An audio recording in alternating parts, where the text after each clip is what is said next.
read that. It's easy to read Nietzsche the wrong way in a lot of ways. And that's what he's talking about, though. He's talking about the races that were the slaves, the races that were the masters, not a prescriptive sense. He's also talking about a mentality, not a race like biology. Yeah, like what Pug brought up is a very, very fascinating way of looking at it, because there's this Jewish concept where they say, I think the sins of the father carry on for 10 generations. And you think about what that actually means is that, like, say you have a group of people and they become slaves. So we'll say the Helots become slaves to these Spartans. Now, a lot of very traumatic things happen to them. So first of all the assertive warrior men probably get killed off. So all that's left is the men who are too afraid to fight. So first of all, the Spartans are going to be like, they're all cowards anyway. They'll probably castrate the virile men. They'll take the best looking women. They'll breed them. And so now all you've got left is these like effeminate dorks who are just going to be worker slaves who don't have any bravery. And then they'll be left with a load of ugly women, you know. And it's like, Jesus Christ, they've destroyed them. They've destroyed these people. And then they breed them and they control them and they make them into slaves. And they say to them, they assert in front of them all the time that you are below me. I'm better than you. You're below me and you work for me. You do not get the train. So they become weak. They feed them grains. They keep all the meat for themselves. This is what used to happen in Ireland, for example. We'd be eating all the crappy grains and we'd have to give the meat away. So they do all these oppressive things. And, you know, it's logical. They ride around in their Bugatti war chariots, right? The Bugatti. Andrew. They had the potato famine. Andrew Tatus. During the potato famine, they were exporting beef to England. Yeah, so it's like it was stuff actually like this, a cow famine. They were sending around armies to collect food and stuff like that so they could bring it to the ports, you know, like that was one of the activities going on. But like the point being is that, like, you know, with these Helots, they would do this. And what type of effect does that have? Well, the children that are born between these effeminate men, these ugly women, are obviously not going to be the most brave. They're not going to be the most healthy or good looking. They're going to be lower genetic stock. They're going to be frailer. They have bad epigenetics from bad food. And then they're turned into wage slaves and they're turned into these laborers. And then it's like, it's a downward spiral. And then their children have the same problems. And that's an astoundingly depressing reality. Getting enslaved is never a good thing. And so over the course of like 5 generations, this people just morphed like horrible entity compared to what they once were. And it's like a very, very difficult question to ask yourself. Well, what does that person do? Because they, like, this group, this community, this culture now has installed inside of themselves epigenetics. Their genes have changed. They've been completely traumatized by reality, and all their thoughts are carrying along with this. All their thoughts have been bashed and distorted into all sorts of distortions as well. And it's like, what do you do from that position? And it's really interesting. Like, if you could get these people down and get them to free themselves and then get them to correct their mindset over the course of maybe another 5 generations, could they actually ascend right back up and become, quote unquote, a man? Could they evolve into something new? It's like the evolution question. Everything takes a long time. You become a slave and everything gets bad for generations, and then maybe you can pivot up. Like, we have this problem in Ireland where we were slaves for 800 years and we've been botched in many ways as a consequence of it. And you see it all the time. You see it in our attitude. You see it, like, you look around at some of the Irish people and you're like, Jesus, they're not the most pretty. But we also have some good looking people as well. But you're sort of saying, oh, Jesus, there's some orcs in here too. And we've become free. We've actually got the will now to break ourselves free. But we still have an awful lot of work to do in order to ascend ourselves upwards and continue to transform into something noble and something great.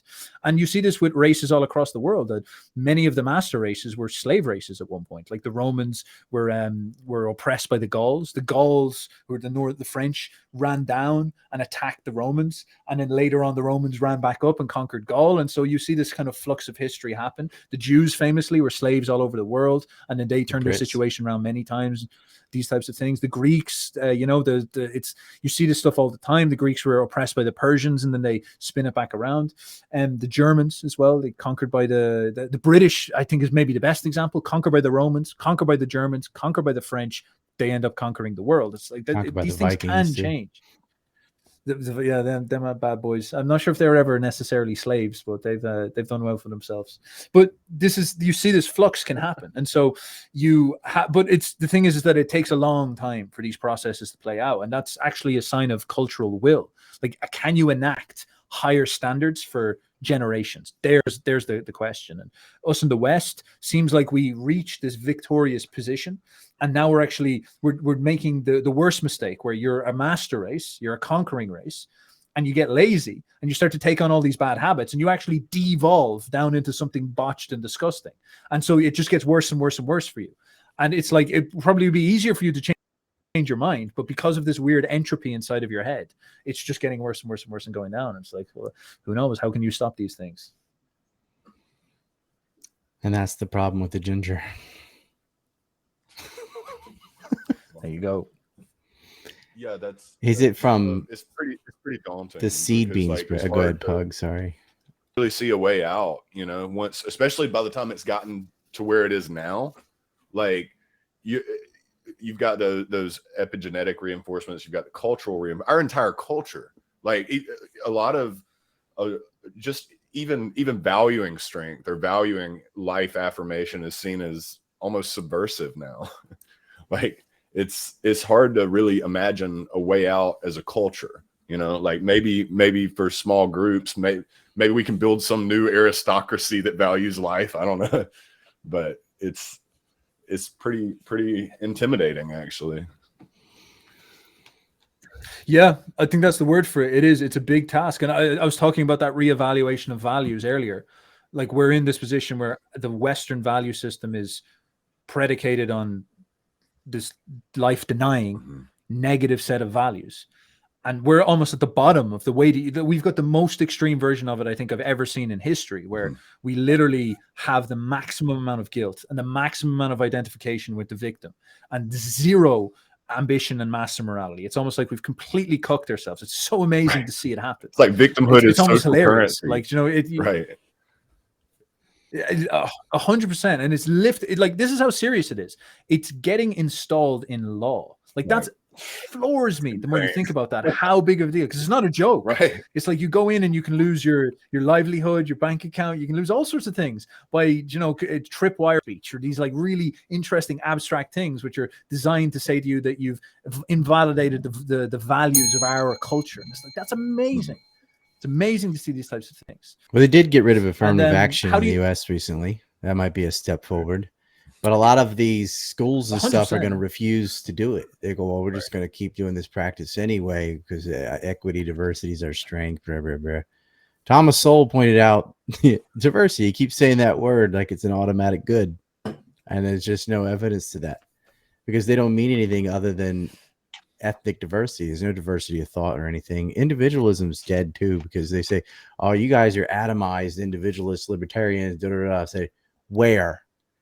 Everyone's collectivist. Everyone's judging themselves by their race, by their sex, by their sexual orientation. They're going so far the other direction where they hyperly identify as their little categories. And it's almost like Tripoli calls it the victimhood Olympics, right? How many oppression points do you have? Yeah. But they'll go and get their genetics done so they can see how many yeah, exactly. What part victim are you? You know, and there's no personal accountability at all. Now, a way that some winner class can get around the guilt is saying, well, I didn't do that. I'm an individual. I didn't do any of these things, so get your guilt away from me. So they say the opposite. They go, no, you are your race, and then you're responsible for anything it has ever done. You did all these terrible things. So a way a person defines themselves is also part of their mentality. Now you can say that like, I don't care, but you can't blame the natural extensions of power on genetics or something, but they're going to judge it that way. And they do the same thing to men. So, well, men did these things. Feminists will gravitate to that crap. And so it gets down to this coalition of the weak become the majority because everybody's a victim of something somewhere. You can, like you were saying, who hasn't been the slave at some point? Who didn't get kicked around besides the Mongolians? Like, who didn't get kicked around? Well, Steph, I'm curious.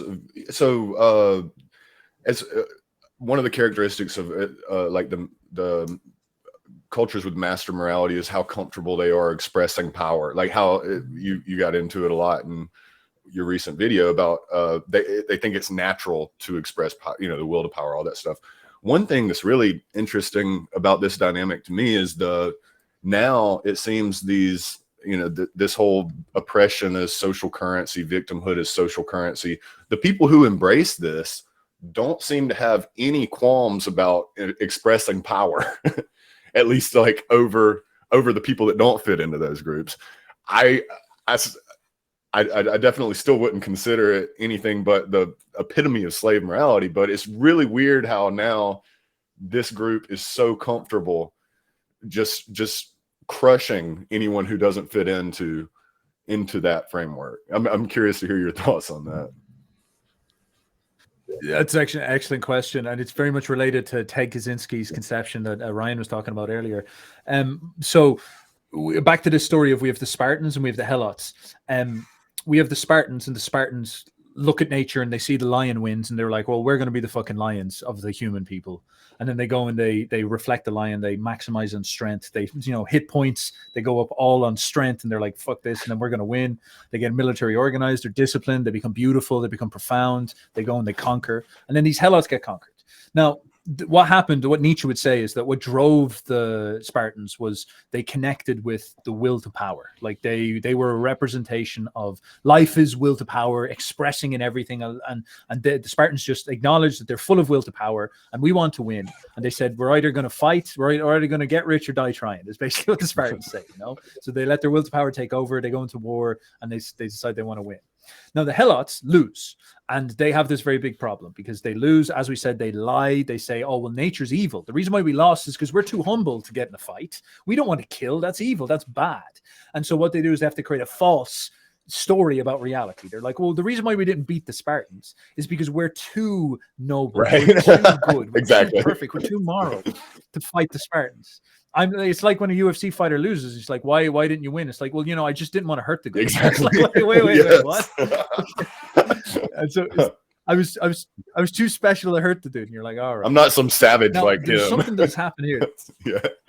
Yeah, exactly. I heard that so many times going through school. Anytime I humbled somebody or something, they'd be like, well, Ryan, he's just a psychopath. Like, no, you're just a pussy. Yeah. Hey, my favorite's like with with Elon and Zuck talking about fighting or whatever. And at one point they said Elon wasn't going to do it because his mom didn't want him to. And that's probably like the funniest conclusion to that arc would be like, well, I'd kick your ass, but mom won't let me. Like, yeah, there you go. My mom, I don't want to upset my mom, right. Like this type of stuff. So he needs a way out, though. This excuse, Zuckerberg's going to pretzel him. Which I don't want to happen. I'm team Elon, but he's just gonna get fucked up. Zuck will squish him into a pretzel, but Elon's a big fridge, so you never know. He's got this. But again, on this thing, strategy, pancake him. Absolutely, like you never know, man. He's a heavy dude, you could do that. True. But anyway, like on this idea, then, so the Helots are lying. Saying that the world, that their way of seeing the world is different, and they're